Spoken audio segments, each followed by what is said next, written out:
So Fusion 360, this will be regarding the design history. That will actually be over here on the bottom.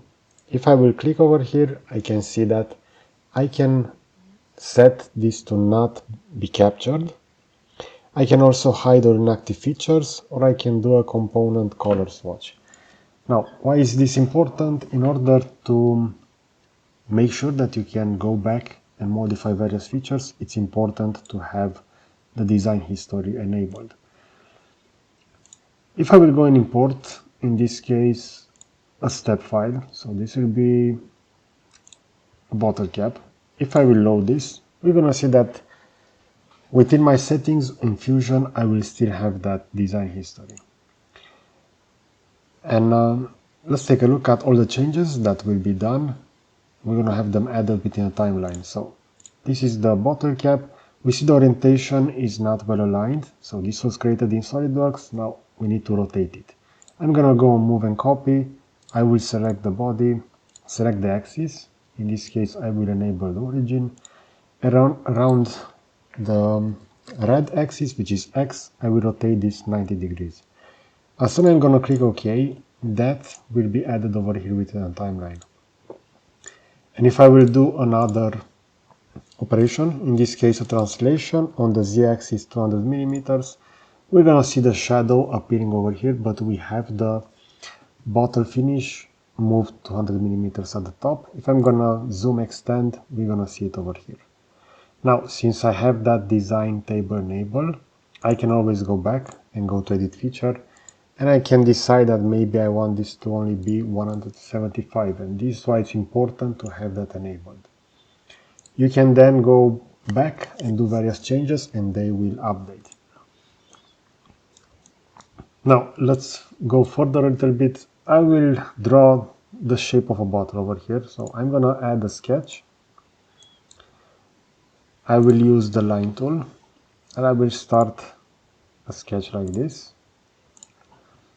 So I will just do roughly a shape of a bottle. I'm gonna close the sketch over here, and let's make this horizontal, this as well. I'm gonna add the value, so 175 over here. I know that this bottle cap will have 13.75 for the exterior, and let's say that this will be the shape of the bottle, so I will just slightly adjust it. Since I have the design history enabled, if I will finish that sketch and I will go and define a revolve, for the profile I will select the profile, for the axis I will select that one.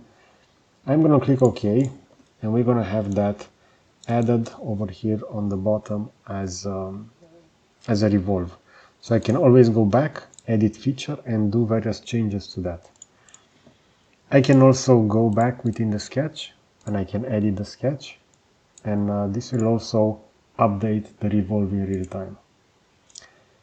Now, if I will go and disable the design history over here, we're gonna see the following. I will also add a fillet. So let's say that I want to add a fillet over here with a radius of 15. I'm gonna click OK. I also want to visualize the edges, and we have that added over there. I can also change it to visible only. Now, if starting from this position, I will decide not to have the history enabled, I can right click, do not capture design history, and we're gonna see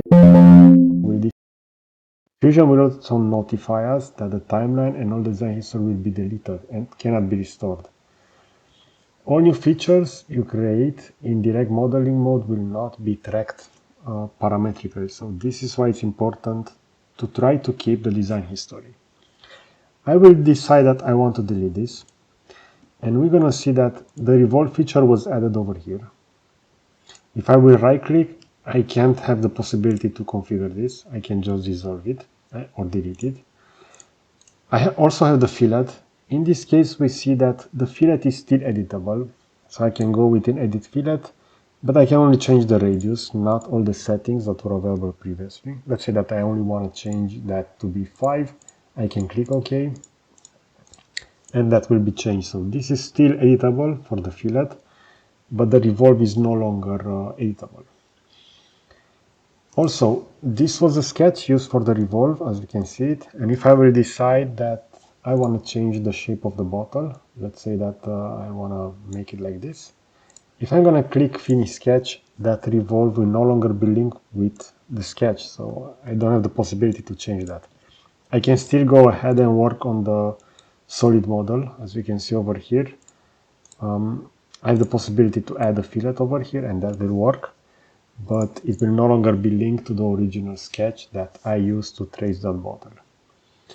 Also, if I will do another revolve, let's say that over here I want to use a circle to do a cutout.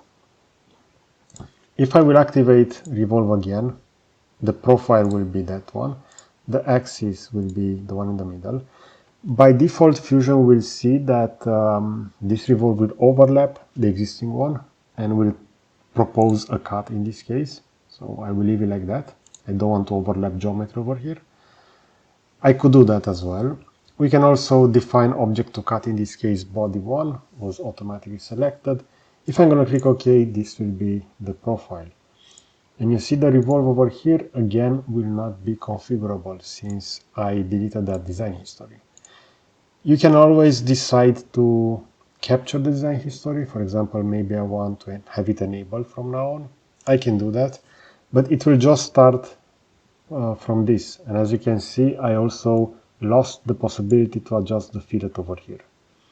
The revolve and the revolve cut were not configurable with parameters, so those are just lost. But as you can see, I can start adding maybe a fillet over here.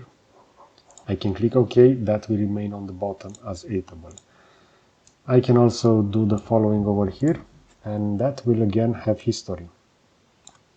And if I want to do another revolve cut, let's say that over here I want to do a cut with a rectangle like this, I can go to revolve, the profile will be that one, I can define the axis. Again, this will go with a cut, we have that added. And now I can always go back and within edit feature, I can define if I want this to be partial for the extend type. I can also change the angle.